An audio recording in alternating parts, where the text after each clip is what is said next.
Chapter 7 From DNA to Protein How Cells Read the Genome. Once the structure of DNA, deoxyribonucleic acid, had been determined in the early 1950s, it became clear that the hereditary information in cells is encoded in DNA sequence of nucleotides. We saw in Chapter 6 how this information can be passed on unchanged from a cell to its descendants through the process of DNA replication. But how does a cell decode and use the information? How do genetic instructions written in an alphabet of just 4 letters, the 4 different nucleotides in DNA, direct the formation of a bacterium, a fruit fly, or a human? We still have a lot to learn about how the information stored in an organism's genes produces even the simplest unicellular bacterium, let alone how it directs the development of complex multicellular organisms like ourselves. But the DNA code itself has been deciphered, and the language of genes can be read. Even before the DNA code had been broken, it was known that the information contained in genes somehow directed the synthesis of proteins. Proteins are the principal constituents of cells and determine not only their structure, but also their functions. In previous chapters, we have encountered some of the thousands of different kinds of proteins that cells can make. We saw in Chapter 4 that the properties and function of a protein molecule are determined by the linear order, the sequence of the different amino acid subunits in its polypeptide chain. Each type of protein has its own unique amino acid sequence, and this sequence dictates how the chain will fold to give a molecule with a distinctive shape and chemistry. The genetic instructions carried by DNA must therefore specify the amino acid sequences of proteins. We shall see in this chapter exactly how this is done. DNA does not direct protein synthesis itself, but acts rather like a manager, delegating the various tasks to a team of workers. When a particular protein is needed by the cell, the nucleotide sequence of the appropriate section of an immensely long DNA molecule in a chromosome is first copied into another type of nucleic acid, RNA, ribonucleic acid. These RNA copies of short segments of the DNA are then used to direct the synthesis of the protein. Many thousands of these conversions from DNA to protein occur each second in every cell in our bodies. The flow of genetic information in cells is therefore from DNA to RNA to protein. Figure 7.1. All cells from bacteria to humans express their genetic information in this way, a principle so fundamental that it has been termed the central dogma of molecular biology. In this chapter, we explain the mechanisms by which cells copy DNA into RNA, a process called transcription, and then use the information in RNA to make protein, a process called translation. We also introduce a few of the key variations on this basic scheme. Principal among these is Rna splicing, a process whereby RNA transcripts are cut and stitched back together before eukaryotic cells translate them into proteins. These alterations can change the message conveyed by RNA molecules and are therefore crucial for understanding how cells decode the genome. In the final section of this chapter, we consider how the present scheme of information storage, transcription, and translation might have arisen from simpler systems in the earliest stages of cellular evolution. From DNA to RNA. Transcription and translation are the means by which cells read out or express their genetic instructions, their genes. Many identical RNA copies can be made from the same gene, and each RNA molecule can direct the synthesis of many identical protein molecules. Because each cell contains only 1 or 2 copies of any particular gene, this successive amplification enables cells to rapidly synthesize large amounts of proteins whenever necessary. At the same time, each gene can be transcribed and translated with a different efficiency, providing the cell with a way to make vast quantities of some proteins and tiny quantities of others. Figure 7.2. Moreover, as we shall see in Chapter 8, a cell can change or regulate the expression of each of its genes according to the needs of the moment. In this section, we discuss the production of RNA, the first step in gene expression. Portions of DNA sequence are transcribed into RNA. The first step a cell takes in reading out one of its many thousands of genes is to copy the nucleotide sequence of that gene into RNA. The process is called transcription because the information, though copied into another chemical form, is still written in essentially the same language, the language of nucleotides. Like DNA, RNA is a linear polymer made of 4 different types of nucleotide subunits linked together by phosphodiester bonds. Figure 7.3. It differs from DNA chemically in 2 respects. 1. The nucleotides in RNA are ribonucleotides, that is, they contain the sugar ribose, hence the name ribonucleic acid, rather than deoxyribose. 2. Although like DNA, RNA contains the bases adenine A, guanine G, and cytosine C, it contains uracil instead of the thymine T, found in DNA. Because U, like T, can base pair by hydrogen bonding with A, figure 7.4, the complementary base pairing properties described for DNA in Chapter 5 apply also to RNA. Although their chemical differences are small, DNA and RNA differ quite dramatically in overall structure. Whereas DNA always occurs in cells as a double-stranded helix, RNA is single-stranded. This difference has important functional consequences. Because an RNA chain is single-stranded, it can fold up into a variety of shapes, just as a polypeptide chain folds up to form the final shape of a protein. Figure 7.5. Double-stranded DNA cannot fold in this fashion.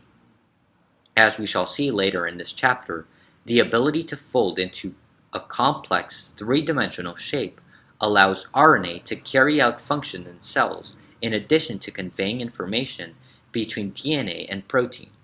Whereas DNA functions solely as an information store, RNA comes in different varieties, some having structural and even catalytic functions. Transcription produces RNA complementary to one strand of DNA.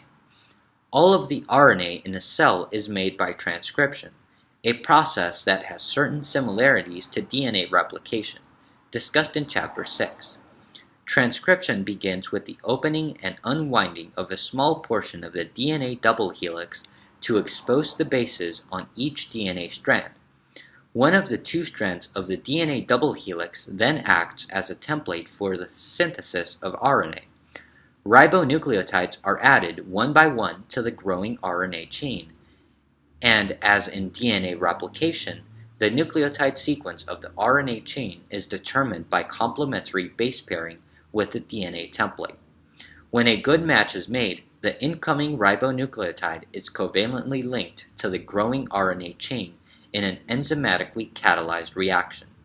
The RNA chain is produced by transcription.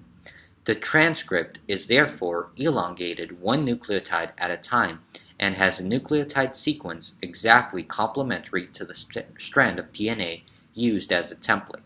Figure 7.6. Transcription, however, differs from DNA replication in several crucial features. Unlike a newly formed DNA strand, the RNA strand does not remain hydrogen bonded to the DNA template strand. Instead, just behind the region where the ribonucleotides are being added, the RNA chain is displaced and the DNA helix reforms. For this reason, and because only one strand of the DNA molecule is transcribed, RNA molecules are single-stranded. Further, as RNAs are copied from only a limited region of DNA, these molecules are much shorter than DNA molecules. DNA molecules in a human chromosome can be up to 250 million nucleotide pairs long, whereas most RNAs are no more than a few thousand nucleotides long, and many are much shorter than that. The enzymes that carry out transcription are called Rna polymerases.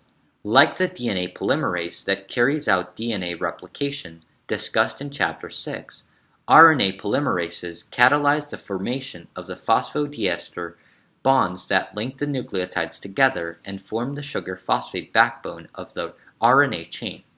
The RNA polymerase moves stepwise along the DNA, unwinding the DNA helix just ahead to expose a new region of the template strand for complementary base pairing. In this way, the growing RNA chain is extended by one nucleotide at a time in the 5' to 3' direction.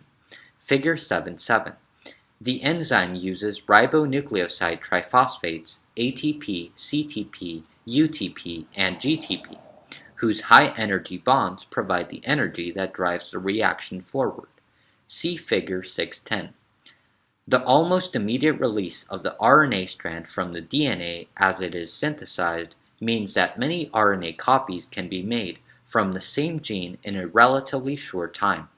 The synthesis of the next RNA is usually started before the first RNA has been completed. Figure 7.8. A medium-sized gene, say 1,500 nucleotide pairs, requires approximately 50 seconds for a molecule of RNA polymerase to transcribe it. Movie 7.2. At any given time, there could be as many as 15 polymerases speeding along the single stretch of DNA, hard on one another's heels, allowing more than 1,000 transcripts to be synthesized in an hour. For most genes, however, the amount of transcription is much less than this. Although RNA polymerase catalyzes essentially the same chemical reaction as DNA polymerase, there are some important differences between the two enzymes. First, and most obviously, RNA polymerase catalyzes the linkage of ribonucleotides, not deoxyribonucleotides. Second, unlike the DNA polymerase involved in DNA replication, RNA polymerases can start an RNA chain without a primer. This difference may exist because transcription need not be as accurate as DNA replication. Unlike DNA, RNA is not used as the permanent storage form of genetic information in cells, so mistakes in RNA transcripts have relatively minor consequences. RNA polymerases make about one mistake for every 10 to the power of 4 nucleotides copied into RNA, compared with an error rate for DNA polymerase of about 1 in 10 to the power of 7 nucleotides. Several types of RNA are produced in cells. The vast majority of genes carried in the cell's DNA specify the amino acid sequence of proteins, and the RNA molecules that are copied from these genes and that ultimately direct the synthesis of proteins are collectively called messenger RNA, mRNA. In eukaryotes, each mRNA typically carries information transcribed from just one gene, coding for a single protein. In bacteria, a set of adjacent genes is often transcribed as a single mRNA that therefore carries the information for several different proteins. The final product of other genes, however, is the RNA itself, Table 7.1. As we shall see in later sections of this chapter, these non-messenger RNAs, like proteins, serve as regulatory, structural, and enzymatic components of cells, and they play key parts in translating the genetic message into protein. Ribosomal RNA, rRNA, forms the core of the ribosomes, on which mRNA is translated into protein, and transfer RNA, tRNA, forms the adapters that select amino acids and hold them in place on a ribosome for their incorporation into protein. Other small RNAs, called microRNAs, miRNAs, serve as key regulators of eukaryotic gene expression, as we discuss in Chapter 8. In the broadest sense, the term gene expression refers to the process by which the information encoded in a DNA sequence is translated into a product that has some effect on a cell or organism. In cases where the final product of the gene is a protein, gene expression includes both transcription and translation. When an RNA molecule is the gene's final product, however, gene expression does not require translation. Signals in DNA tell RNA polymerase where to start and finish. The initiation of transcription is an especially critical process because it is the main point at which the cell can select which proteins or RNAs are to be produced and at what rate. To begin transcription, RNA polymerase must be able to recognize the start of a gene and bind firmly to the DNA at this site. The way in which RNA polymerases recognize the transcription start site differs somewhat between bacteria and eukaryotes. Because the situation in bacteria is simpler, we describe it first. When an RNA polymerase collides randomly with a piece of DNA, it sticks weakly to the double helix and then slides rapidly along. The enzyme latches on tightly only after it has encountered a region called a promoter, which contains a specific sequence of nucleotides indicating the starting point for RNA synthesis. Once the RNA polymerase reaches the promoter and binds tightly to the DNA, it opens up the double helix immediately in front of it to expose the nucleotides on each strand of a short stretch of DNA. Figure 7.9. One of the two exposed DNA strands then acts as a template for complementary base pairing with incoming ribonucleotides, two of which are joined together by the polymerase to begin the RNA chain. Chain elongation then continues until the enzyme encounters a second signal in the DNA, the terminator or stop site, where the polymerase halts and releases both the DNA template and the newly made RNA chain. See Figure 7.9. A subunit of the bacterial polymerase called sigma factor is primarily responsible for recognizing the promoter sequence on DNA. Once the polymerase has latched onto the DNA at this site and has synthesized approximately 10 nucleotides of RNA, the sigma factor disengages, enabling the polymerase to move forward and continue transcribing without it. After the polymerase has been released at a terminator, it reassociates with a free sigma factor and searches for a promoter, where it can begin the process of transcription again. The polymerase protein can recognize the promoter, even though the DNA is in its double helical form, by making specific contacts with the portion of the bases that are exposed on the outside of the helix. The nucleotide sequences of a typical promoter and a typical terminator are presented in Figure 7.10. Because DNA is double-stranded, a promoter could, in principle, direct the synthesis of two different RNA transcripts, one transcribed left to right and the other right to left. However, the promoter is asymmetrical and binds the polymerase in only one orientation. Thus, once properly positioned on a promoter, the RNA polymerase has no option but to transcribe the appropriate DNA strand, since transcription can proceed only in the 5' to 3' direction. Overall, the direction of transcription with respect to the chromosome as a whole varies from gene to gene. Figure 7.11. Because tight binding is required for RNA polymerase to begin transcription, a segment of DNA will be transcribed only if it is preceded by a promoter sequence. This ensures that only those parts of a DNA molecule that contain a gene will be transcribed into RNA. Initiation of eukaryotic gene transcription is a complex process. Many of the principles outlined above for bacterial transcription also apply to eukaryotes. However, transcription initiation in eukaryotes differs in several important ways from that in bacteria. The first difference lies in the RNA polymerases themselves. While bacteria contain a single type of RNA polymerase, eukaryotic cells have three: RNA polymerase I, RNA polymerase II, and RNA polymerase III.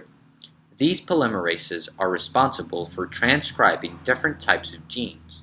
RNA polymerases I and III transcribe the genes encoding transfer RNA, ribosomal RNA, and small RNAs that play structural and catalytic roles in the cell. Table 7.2. RNA polymerase II transcribes the vast majority of eukaryotic genes, including all those that encode proteins. Movie 7.3. Our subsequent discussion will therefore focus on this enzyme. A second difference is that whereas the bacterial RNA polymerase, along with its sigma subunit, is able to initiate transcription on its own, eukaryotic RNA polymerases require the assistance of a large set of accessory proteins. Principal among these are the general transcription factors, which must assemble at each promoter along with the polymerase before the polymerase can begin transcription. A third distinctive feature of transcription in eukaryotes is that the mechanism that controls its initiation are much more elaborate than those in prokaryotes, a point we discuss in detail in Chapter 8. In bacteria, genes tend to lie very close to one another in the DNA, with only very short lengths of non-transcribed DNA between them. But in plants and animals, including humans, individual genes are spread out along the DNA, with stretches of up to 100,000 nucleotide pairs between one gene and the next. This architecture allows a single gene to be controlled by an almost unlimited number of regulatory sequences scattered along the DNA, and enables eukaryotes to engage in more complex forms of transcriptional regulation than bacteria do. Last but not least, eukaryotic transcription initiation must take into account the packing of DNA into nucleosomes and more compact forms of chromatin structure, as we describe in Chapter 8. We now turn our attention to the general transcription factors and discuss how they help eukaryotic RNA polymerase II to initiate transcription.